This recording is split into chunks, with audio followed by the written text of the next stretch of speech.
Imaginez ceci, vous êtes malade, vous vous rendez à la clinique médicale, votre température monte, votre corps bat de plus en plus vite, et là, au lieu de vous ausculter signifie examiner généralement avec un stéthoscope. Pour vous prescrire un traitement, le médecin vous gifle en plein figure. Oui, vous avez bien entendu, une gifle.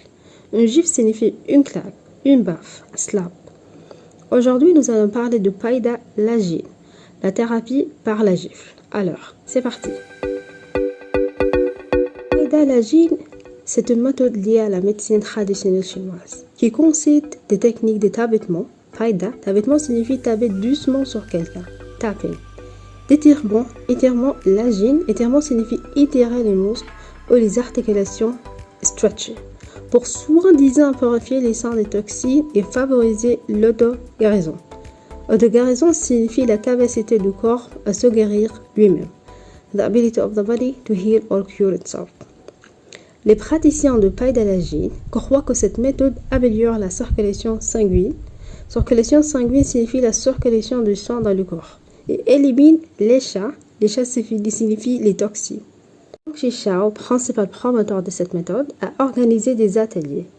Atelier signifie workshop. Il a organisé des ateliers dans plusieurs pays, attirant des centaines de participants. Et il y a de nombreux adeptes. Adepte signifie un membre, une femme ou un suiveur, qui prétendent que païdalagine les aide à traiter divers problèmes de santé, allant de douleurs corporelles à des maladies plus graves comme le diabète et même le cancer. Mais cette méthode a été fortement critiquée par son absence de fondement scientifique.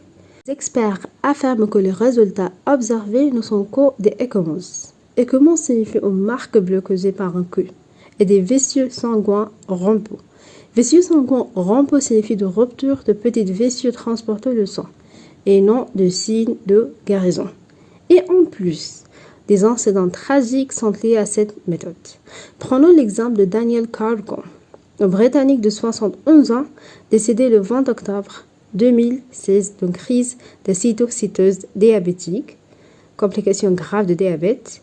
Il participait à un stage de païdalagine censé l'aider à gérer son diabète, mais il est décédé après avoir arrêté son traitement médical. L'organisateur de ce stage, Hong Xichao, a été accusé de ne pas avoir pris les mesures nécessaires pour que Daniel reçoive des soins appropriés. Le procureur signifie représentant de la justice, a affirmé qu'il savait qu'il avait une influence sur sa décision. Il aurait félicité un diabétique pour avoir sensé ses injonctions d'insuline plutôt de la dissuader de prendre un tel risque. Dissuader signifie prévenir quelqu'un de faire quelque chose.